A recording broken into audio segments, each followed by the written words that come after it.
आप गणेश जी के व्रत को विस्तार पूर्वक कहिए। नंदकेश्वर ने कहा कि इस व्रत को सर्वप्रथम प्रतापवान भगवान वासुदेव जगन्नाथ कृष्ण जी ने किया था। जब उन पर झूठा दोषारोपण हुआ तो उसके शमनार्थ नारद जी ने उनसे इस व्रत को करने के लिए कहा था। सनत कुमार ने आश्चर्यचकित होकर पुनः प्रश्न किया कि हे नंदकेश्वर, श्री कृष्ण जी सर्वगुण संपन्न ऐश्वर्य युक्त भगवान है, सृष्टिकर्ता, पालनकर्ता एवं संहारक है, अव्यय, अप्रेमय, निर्गुण एवं सगुण है। ऐसे घट घटवासी भगवान कृष्ण को मिथ्या कलंक किस प्रकार लगती है? यह बात बहुत ही विस्मयकारी है। हे नंदकेश्वर, आप इस उपाख्यान का वर्णन कीजिए।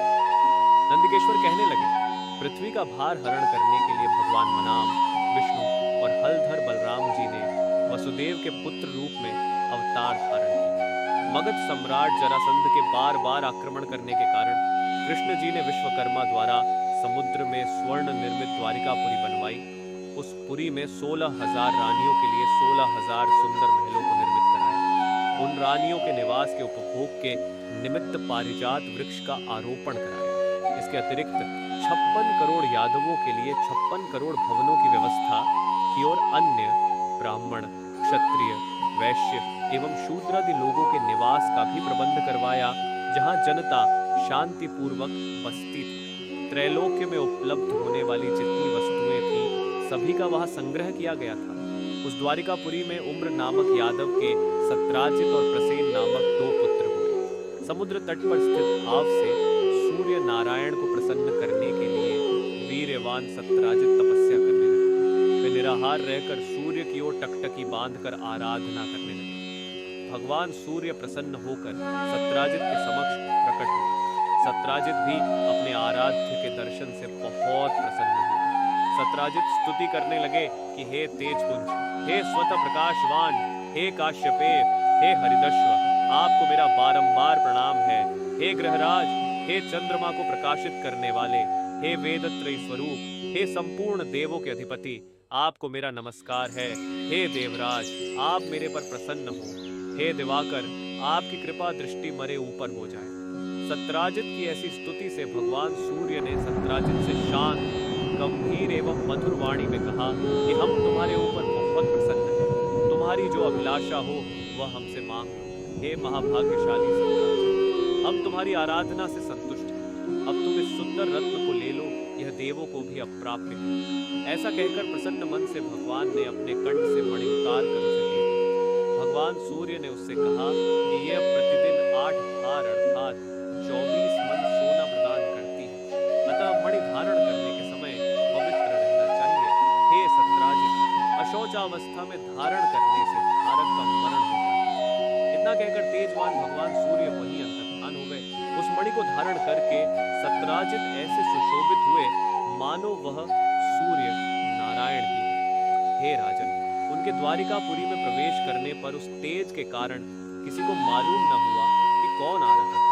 उस कांतिमान मणि को कंठ में धारण किए हुए वह कृष्ण जी की द्वारिका में तुरंत ही चले आए। उस मणि की चमक से देखने वालों ने समझा कि साक्षात सूर्य भगवान ही आए हैं। जब लोगों ने समीप आकर स्पष्ट रूप से देखा तो उनकी समझ में आया कि यह सूर्य नहीं है, ये तो सत्राजित है, जो कंठ में मणि धारण करने के कारण सुशोभित हो रहे हैं। सत्राजित के कंठ में स्यमंतक मणि को देखकर भगवान कृष्ण का मन लालायित हो उठा, परंतु उन्होंने उसे लेने की चेष्टा नहीं की। इधर सत्राजित के मन में संदेह उत्पन्न हो गया कि कहीं कृष्ण जी मुझसे कमल नयन भगवान कृष्ण को देखकर वह वाला कामातुर होकर धीरे धीरे प्यार भरी बात कहने लगी कि मेरे पिता की दृष्टि पड़ने से पहले ही आप यहाँ से चले जाइए। ये सुनकर प्रतापवान कृष्ण जी हंसकर अपना 5 जन्य शंख बजाने लगे। उस शंखनाद से रक्षराज घबरा कर उठ बैठा और उनके पास चला आया। फलस्वरूप भगवान कृष्ण और जाम्बवान में परस्पर तुमुल युद्ध होने लगा। इस दृश्य से सभी नारियां चीत्कार करने लगीं और गुफा के नागरिक आश्चर्य में पड़ गए। उधर गुफा द्वार पर कृष्ण की प्रतीक्षा कर रहे पुरजन उन्हें मृत समझकर 7वें दिन द्वारिका लौट गए। वहां पहुंचकर उन लोगों ने उनका मृतक कर्म कर डाला। इधर गुफा के अंदर भगवान कृष्ण और रक्षराज में 21 दिनों तक लगातार मल्लयुद्ध होता रहा। भगवान कृष्ण ने रक्षराज के युद्धोन्माद को क्षीण कर दिया। त्रेता युग की बातों का स्मरण कर जाम्बवान ने भगवान को पहचान लिया। जाम्बवान कहने लगे कि मैं सभी देवों, दैत्यों, यक्षों, नागों, गंधर्वों, पिशाचों और मरुदगणों से अपराजय हैं। वे लोग मेरे पराक्रम के समक्ष नहीं टिक सकते। हे देवाधिदेव, आपने मेरे पर विजय पाई है, इससे आपका देवाधिपति होना निश्चित है। मैं समझ गया कि आप में भगवान विष्णु का तेज है, किसी अन्य में इतना बल नहीं हो सकता। जिसके किंचित कृपा कटाक्ष से चारों पदार्थ सुलभ हो जाते हैं, उसके किंचित रोष से घटी डुढियाल, मगरमच्छ आदि जीव व्याकुल हो गए और अथाह सागर भी विक्षुब्ध हो उठा। उस सागर ने अपनी धृष्टता के लिए क्षमा याचना की और सेना के लिए मार्ग प्रदान किया। आपने सेतु बांधकर अपने यश को उज्ज्वल किया और सैन्य दल के साथ लंका पर आक्रमण करके राक्षसों का अपने बाणों द्वारा शिरच्छेदन किया। आप त्रेता युग के वही धनुर्धारी राम हैं। हे महाराज, जब जाम्बवान ने पहचान लिया तो उससे देवकी नंदन श्री कृष्ण जी कहने लगे। भगवान कृष्ण रक्षराज के मस्तक पर अपना कल्याणकारी हाथ फेरते हुए उससे प्रेम पूर्वक कहने लगे, हे रक्षराज, इस मणि के कारण मुझे झूठा कलंक लगा। उसी कलंक के निवारणार्थ मणि प्राप्त करने के लिए मैं तुम्हारी गुफा में आया। भगवान की बात सुनकर जाम्बवान ने प्रसन्नता पूर्वक अपनी कन्या जाम्बवती को उन्हें समर्पित करके दहेज स्वरूप मणि भी दे दी। भगवान कृष्ण ने कन्या और मणि ग्रहण कर जाम्बवान के दुर्लभ ज्ञान का उपदेश देकर जाने का विचार किया। भगवान कृष्ण के जाने से पहले जाम्बवान ने अपनी कन्या का पाणिक ग्रहण उनके साथ कर दिया। जाम्बवती के साथ मणि लेकर भगवान कृष्ण प्रसन्न मन से द्वारिका आए। जिस प्रकार किसी मृतक के पुनरुज्जीवित होने पर उसके परिवार वालों के हर्ष की सीमा नहीं रहती, वही अवस्था कृष्णा को देखकर द्वारिका वासियों की हुई। श्री कृष्ण को धर्मपत्नी के साथ मणि लेकर लौटा देखकर सभी लोग उत्सव मनाने लगे। भगवान कृष्ण प्रसन्न होकर मित्र वर्ग के साथ सुधर्मा सभा अर्थात यादवों की राज्यसभा में आए। वहां उन्होंने मणि के गायब होने और उसकी पुनः प्राप्ति की सारी घटना को कह सुनाया। भगवान कृष्ण ने राज्यसभा में उपस्थित सत्राजित को अपने पास बुलाकर उसे वह मणि दे दी। यादव संसद सदस्यों के सामने मणि देकर भगवान झूठे कलंक के दोष से मुक्त हो गए।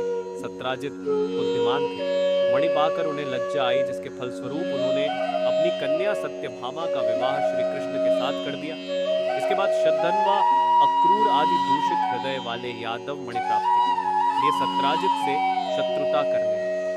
एक बार की बात है कि श्री कृष्ण जी कहीं गए हुए थे। उनकी अनुपस्थिति में पापात्मा शतधन्वा ने सत्राजित की हत्या करके मणि अपने कब्जे में कर ली। श्री कृष्ण के लौटने पर सत्यभामा ने उन्हें सारी बातें बतलाई। एक बार नगर में पुनः चर्चा उठी कि ये कृष्ण भीतर से तो काले अर्थात कलुषित हृदय वाले हैं और ऊपर से सीधे दिखते हैं। तब भगवान कृष्ण ने बलदेव जी से कहा कि भैया, शतधन्वा ने सत्राजित का वध कर डाला है, अतः अब वह मणि के साथ पलायन करने वाला है। शतधन्वा ने सत्राजित की हत्या करके हम लोगों की मणि का अपहरण कर लिया है। वह मणि हम लोगों के लिए भोग्य है, इसमें कोई संदेह नहीं है। ये बात जब शतधन्वा को मालूम हुई तो उसने भयभीत होकर मणि को अक्रूर को दे दिया। मणि देने के पश्चात वह एक घोड़ी पर आरूढ़ होकर दक्षिण की ओर भाग गया। इधर रथारूढ़ होकर बलराम और श्री कृष्ण उसका पीछा करने लगे। 100 योजन के बाद उसकी घोड़ी मार डाली गई। तब वह पैदल ही भागा। श्री कृष्ण जी ने दौड़कर उसे पकड़ लिया और उसका वध कर डाला। इसके पास से तो मणि नहीं मिली। कृष्ण की बात से बलराम जी ने रुष्ट होकर कहा, कृष्ण, तुमने सदैव से कपट का व्यवहार किया। तुमसे बढ़कर लोलुप और पापी कोई अन्य व्यक्ति नहीं होगा। जब तुम धन के लोभ में पड़कर अपने सगे संबंधियों की हत्या करने में भी नहीं चूकते, तो ऐसा कौन भाई बंधु होगा जो तुम्हारा साथ दे। तदनंतर बलराम जी की तुष्टि के लिए श्री कृष्ण ने शपथ के द्वारा उन्हें प्रसन्न करने का प्रयास किया। ऐसे मिथ्यापवाद के क्लेश को सहन करना धिक्कार है, ऐसा कहकर बलदेव जी वगैरह विदर्भ देश की ओर चले गए और कृष्ण जी रथ में सवार होकर द्वारकापुरी में वापस लौट आए। कृष्ण के लौटने पर द्वारकावासी पुनः चर्चा करने ने कि कृष्ण ने अपने बड़े भाई बलराम जी को द्वारका से बाहर निकालकर अच्छा काम नहीं किया। मणि के लोभ में उन्हें ऐसा करना उचित नहीं था। इस लोकापवाद से श्री कृष्ण के मन में बहुत ही खेद हुआ और उनका चेहरा मुरझा गया। इधर अक्रूर भी तीर्थाटन के लिए द्वारका से निकल पड़े। उन्होंने काशीपुरी में आकर यज्ञपति भगवान के लिए विष्णु योग किया। अक्रूर ने उस मणि द्वारा दैनिक स्वर्ण प्राप्ति के द्वारा सभी लोगों को दक्षिणा देकर संतुष्ट किया। नगर में विभिन्न देवों के मंदिरों का निर्माण कराया। सूर्य द्वारा प्रदत्त उस मणि को सदैव अक्रूर पवित्रता के साथ धारण करते थे। फलस्वरूप वे जहां भी रहते वहां न तो कभी अकाल ही पड़ता था और न व्याधि जनित किसी रोग का ही प्रकोप होता था। भगवान कृष्ण सर्वज्ञ थे, वे सभी बातों को जानते थे। मनुष्य देहधारी होने के कारण लोकाचार के लिए मायाविष्टता में अपनी अज्ञानता प्रकट करते थे। देखो तो मणि के कारण भाई बलराम जी से विरोध हुआ, बार बार तरह तरह के अभियोग लगते रहे। अतः इतना कलंक कहां तक सहा जाए। कृष्ण जी की इस चिंतातुरावस्था में ही वहां नारद जी आ पहुंचे। भगवान द्वारा अभ्यर्थित होकर आसन पर सुखपूर्वक बैठकर मुनि कहने लगे। नारद जी ने कहा कि हे भगवान, आप खिन्न क्यों दिखाई पड़ रहे हैं? आप किस चिंता में पड़े हुए हैं? हे केशव, आप संपूर्ण वृत्तांत मुझसे कहें। श्री कृष्ण जी ने कहा कि हे देवर्षि नारद, मुझे बार बार अकारण कलंक लग रहा है, इस कारण मुझे अत्यंत पश्चाताप है। मैं आपकी शरण में हूँ, आप मुझे चिंता रहित कीजिए। नारद जी ने कहा कि हे देव, आप पर लगने वाले कलंक का कारण मैं जानता हूँ। आपने भादो सुदी चतुर्थी को चंद्र दर्शन किया है, इसीलिए आपको बार बार कलंकित होना पड़ रहा है। नारद जी की बात सुनकर भगवान कृष्ण सारगर्भित वाणी में कहने लगे कि हे देवर्षि नारद जी, चतुर्थी के चंद्र दर्शन से कैसे दोष लगता है, जबकि द्वितीया के चांद का लोग दर्शन करते हैं और उसका सुंदर फलम पाते हैं। नारद जी ने कहा कि स्वयं गणेश जी ने दर्शनीय रूप वाले अर्थात सुंदरतम रूप पर गर्व करने वाले चंद्रमा को श्राप दिया है कि आज के दिन जो लोग तुम्हारे दर्शन करेंगे, समाज में उन्हें व्यर्थ ही निंदा का पात्र होना पड़ेगा। श्री कृष्ण जी ने पूछा कि हे मुनिवर, अमृत की वृष्टि करने वाले चंद्रमा को गणेश जी ने क्यों शाप दिया? आप सर्वोत्तम उपाख्यान का विस्तृत वर्णन कीजिए। नारद जी ने उत्तर दिया कि प्राचीन काल में ब्रह्मा, विष्णु और शिव ने मिलकर गणेश जी को अष्टसिद्धि तथा नवनिधि को पत्नी स्वरूप प्रदान किया। तदनंतर शास्त्रोक्त विधि से गणेश जी की पूजा करके उन्हें संपूर्ण देवों में अग्रणी बनाकर प्रजापति ब्रह्मा जी उनकी स्तुति करने लगे। ब्रह्मा जी ने कहा कि हे हाथी सदृश मुख वाले, हे गणपति, हे लंबोदर, हे वरदायक, हे समस्त विद्याओं के अधिपति, हे देवताओं के अधिनायक, हे सृष्टिकर्ता, पालक एवं संहारकर्ता, गणेश जी, जो लोग भक्ति पूर्वक आपको लड्डू बढ़ाकर पूजन करेंगे, उनके सभी विघ्न दूर हो जाएंगे और दुर्लभ सिद्धि प्राप्त होगी, इसमें संशय नहीं। जो देवता या दानव आपकी पूजा किए बिना सफलता की कामना करते हैं, उन्हें अरबों कल्प तक भी सिद्धि नहीं मिलती। हे गणाध्यक्ष, आपके कृपा कटाक्ष के बल पर सदा विष्णु पालन करते हैं तथा शिव जी संहार करते हैं। ऐसी स्थिति में मेरी सामर्थ्य नहीं है जो मैं आपकी स्तुति कर सकूं। ब्रह्मा जी के मुख से ऐसी स्तुति सुनकर गणेश जी ने विश्व के अधिपति ब्रह्मा जी से प्रेम पूर्वक कहा। गणेश जी ने कहा कि हे जगत के रचयिता ब्रह्मा जी, मैं आपकी भक्तिपूर्ण निश्चल स्तुति से अत्यंत प्रसन्न हूँ। आपकी जो इच्छा हो मुझसे वर के रूप में मांग लीजिए, मैं उसे पूर्ण करूँगा। ब्रह्मा जी ने कहा कि हे प्रभु, सृष्टि के रचना काल में मुझे किसी प्रकार की बाधा न हो। यह सुनकर गणेश जी ने प्रसन्न मन से मुस्कुराते हुए कहा, ऐसा ही होगा, अर्थात आपका कार्य निर्विघ्न रूप से चलता रहेगा। ब्रह्मा जी अभीष्ट वरदान पाकर अपने लोक को चले गए। इधर स्वेच्छा से भ्रमण करने वाले गणेश जी ने सत्यलोक से चलकर अपना अद्वितीय स्वरूप धारण किया। आकाश मार्ग से चंद्रलोक में जा पहुंचे। रूपशाली चंद्रमा ने गणेश जी के ऐसे हास्य योग्य स्वरूप को देखा जिसमें उनकी लंबी सैंड, सूप के समान कान, लंबे दांत, भारी भरकम तोंदीला पेट और चूहे के वाहन पर आसीन है। ऐसे विस्मयकारी रूप को देखने से रूप गर्वित चंद्रमा को हंसी आ गई। चंद्रमा के हंसने से गणेश जी कुपित हो गए। उनकी आंखें क्रोध से लाल हो गई। उन्होंने चंद्रमा को शाप दिया कि तुम दर्शनीय एवं सुंदर रूप वाले मुझको देखकर हंस रहे हो। गणेश जी ने कहा कि चंद्रमा, तुम मद्दर्पित हो रहे हो, इसका फल तुम्हें बहुत जल्द भोगना होगा। आज से शुक्ल चतुर्थी के दिन कोई भी व्यक्ति तुम्हारे पापी मुंह को नहीं देखेगा। जो व्यक्ति भूल से भी तुम्हारे मुख को देख लेगा, उसे अवश्य कलंकित होना पड़ेगा। नारद जी कहते हैं कि हे कृष्ण जी, ऐसा भीषण शाप सुनकर विश्व में हाहाकार मच गया और चंद्रमा का मुख मलिन हो गया तथा वे जल में प्रविष्ट हो गए। उसी दिन से चंद्रमा अपना स्थान जल में बनाकर रहने लगे। इधर देवता, अर्षि और गंधर्वों को बड़ी निराशा हुई और वे सब दुखी होकर देवराज इंद्र के नेतृत्व में पितामह ब्रह्मा जी के लोक में गए। ब्रह्मा जी का दर्शन करने के बाद उन लोगों ने चंद्रमा के वृत्तांत का वर्णन कर दिया कि आज गणेश जी ने चंद्रमा को शाप दे दिया है। तब ब्रह्मा जी ने सोचकर उन देवताओं से कहा कि हे देवताओं, गणेश जी के शाप को कोई काट नहीं सकता है, न तो मैं ही काट सकता हूँ और न विष्णु, इंद्रादि देवता ही ऐसा निश्चय जानिए। इसलिए हे देवों, आप उन्हीं की शरण में जाएं, वे ही चंद्रमा को शाप मुक्त कर सकते हैं। देवताओं ने पूछा कि हे पितामह, हे अतीव बुद्धिशाली, हे प्रभु, किस उपाय से गजानन प्रसन्न होकर वर देंगे, आप उसी उपाय को बतलाइए। ब्रह्मा जी ने कहा कि गणेश जी का पूजन विशेषतया कृष्ण चतुर्थी को रात्रि में यत्न पूर्वक करना चाहिए। शुद्ध घी में उन्हें मालपुआ, लड्डू आदि बनाकर भोग लगाना चाहिए। स्वयं भी इच्छा पूर्वक मिष्ठान्न, हलवा, पूरी, खीर आदि का भोग लगाकर प्रसाद ग्रहण करना चाहिए। ब्राह्मणों को दान स्वरूप गणेश जी की स्वर्ण प्रतिमा देनी चाहिए। शक्ति के अनुसार दक्षिणा दें, धन रहते हुए कृपणता नहीं करनी चाहिए।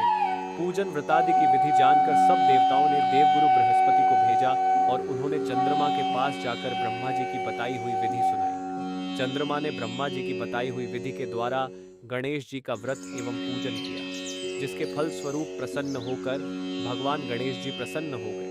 अपने सम्मुख गणेश जी को कीड़ा करते हुए देखकर चंद्रदेव उनकी स्तुति करने लगे। चंद्रमा ने कहा, है विभो, आप समस्त कारणों में आदि कारण, आप सर्वज्ञ एवं सबके जानने योग्य हैं। आप मुझ पर प्रसन्न होइए। हे देवाधिपति, हे जगन्निवास, हे लंबोदर, हे वक्रतुंड, हे गणेश जी, हे ब्रह्मा विष्णु से पूजित, मैंने गर्व के कारण आपका उपहास किया था, उसके लिए मैं आपसे क्षमा प्रार्थी हूँ। आप मुझ पर प्रसन्न होइए। हे गणेश जी, जो आपकी पूजा न करके अर्थ सिद्ध की इच्छा रखते हैं, वे वास्तव में मूर्ख और संसार में अभागे हैं। मुझे अब आपके संपूर्ण प्रभाव का ज्ञान हो गया है। जो पापात्मा आपकी पूजा से विमुख रहते हैं, उन्हें नरक में भी स्थान नहीं मिलता। चंद्रमा द्वारा ऐसी स्तुति सुनकर गणेश जी हंसते हुए मेघ के समान गुरु गर्जना में बोले। गणेश जी ने कहा कि हे चंद्रमा, मैं तुम्हारे ऊपर प्रसन्न हूँ। तुम्हारी जो इच्छा हो वह तुम मुझसे वरदान के रूप में मांग लो, मैं तुम्हें देने के लिए एक तैयार हूँ। चंद्रमा ने कहा कि मेरा दर्शन सभी लोग पुनः पूर्ववत करने लगे। चंद्रमा ने कहा कि हे गणेश्वर, आपकी कृपा से मेरे पाप शाप दूर हो जाए।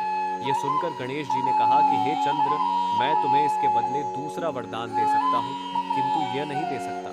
विघ्नेश्वर गणेश जी के ऐसे वचन को सुनकर ब्रह्मादि देवगण अत्यंत भयभीत होकर भक्त वत्सल गणेश जी की प्रार्थना करने लगे। देवता लोग निवेदन करने लगे कि हे देवाधिदेव, आप चंद्रमा को शाप मुक्त कर दें, यही वरदान हम सभी आपसे चाहते हैं। आप ब्रह्मा जी के बड़प्पन का विचार कर चंद्रमा को शापामुक्त कर दें। देवताओं की बात सुनकर गणेश जी ने बड़े ही आदर के साथ कहा कि आप लोग मेरे भक्त हैं, अतः मैं आप लोगों को अभीष्ट वर प्रदान करता हूँ।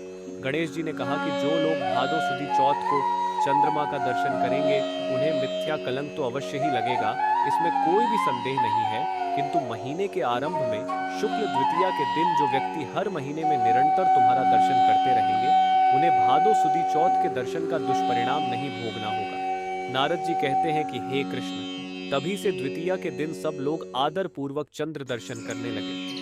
स्वयं गणेश जी ने द्वितीया के चंद्र दर्शन की महत्ता का वर्णन किया है, किंतु दूज के चंद्रमा का दर्शन करने वाले जो पापात्मा भाद्र शुक्ल चतुर्थी को तुम्हारा दर्शन करेंगे, उन्हें 1 वर्ष के भीतर ही मिथ्या कलंक का भागी होना पड़ेगा। इसके पश्चात चंद्रमा ने गणेश जी से पुनः पूछा कि यदि ऐसी घटना घटित हो जाए तो हे देवाधिपति, आप किस उपाय से प्रसन्न होंगे, यह बताने की कृपा कीजिए। श्री गणेश जी ने कहा कि कृष्ण पक्ष की प्रत्येक चतुर्थी को जो लोग लड्डू का भोग लगाकर मेरा पूजन करेंगे और विधि पूर्वक रोहिणी के साथ तुम्हारी पूजा करेंगे, जो लोग मेरी स्वर्ण प्रतिमा का पूजन करके कथा श्रवण करेंगे एवं ब्राह्मण भोजन कराकर उन्हें दान देंगे, तो मैं सदैव उनके कष्टों का निवारण करता रहूंगा। यदि स्वर्ण प्रतिमा निर्मित कराने की क्षमता न हो तो मिट्टी की प्रतिमा का विविध सुगंधित फूलों से मेरी पूजा करें, फिर प्रसन्न मन से ब्राह्मण को भोजन कराकर विधि पूर्वक पूजन के बाद कथा सुनकर वर्णित द्वारा ब्राह्मण को समर्पण करें कि हे देव गणेश जी, आप हमारे इस दान से प्रसन्न होइए और सदैव सभी समय हे देव, आप हमारे कार्यों को निर्विघ्न पूरा करें। आप सम्मान, उन्नति, धन धान्य, पुत्र पौत्रादि देते रहें। हमारे वंश में विद्वान, गुणी और आपके भक्त पुत्र उत्पन्न होते रहें। तदनंतर ब्राह्मण को यथाशक्ति दान की दक्षिणा दें। नमकीन पदार्थों से विरहित होकर लड्डू, मालपुआ, खीर आदि मीठे पदार्थों का ब्राह्मण को भोजन कराकर स्वयं इच्छानुसार भोजन करें तथा इस प्रकार व्रत रहकर पूजन करें तो मैं सदा विजय, कार्य में सिद्धि, धन धान्य, विपुल संतति देता रहूंगा। इस प्रकार कहकर सिद्धि विनायक गणेश जी अंतर्धान हो गए। नारद जी ने कहा कि हे कृष्ण जी, आप भी इस व्रत को कीजिए, आपका कलंक छूट जाएगा। तब नारद जी के आदेशानुसार भगवान कृष्ण ने अनुष्ठान किया। इस प्रकार करने से श्री कृष्ण कलंक से हो गए मुक्त। नारद जी कहते हैं कि जो कोई आपके स्यमंतक मणि के उपाख्यान को सुनेंगे, चंद्रमा के चरित्र का कथानक सुनेंगे, उन्हें भाद्र शुक्ल चतुर्थी के चंद्र दर्शन का दोष नहीं लगेगा। जब भी मानसिक संकट या किसी तरह का संशय उत्पन्न हो, चंद्रमा का दर्शन भूल से हो जाए तो उसके निमित्त इस कथा को सुनना चाहिए। ऐसा देवताओं ने वर्णन किया है कि कृष्ण जी ने गणेश जी की आराधना करके व्रत और पूजन से उन्हें प्रसन्न किया। अतः मनुष्यों को चाहिए कि इस क्लेशापहारक कथा को अवश्य ही सुने। नर अथवा नारी पर किसी प्रकार का संकट आने पर इस व्रत के करने से उनके सभी मनोरथ सिद्ध होते हैं। विघ्न विनाशक गणेश जी की प्रसन्नता से मनुष्य को संसार में सभी पदार्थ सुलभ हो जाते हैं।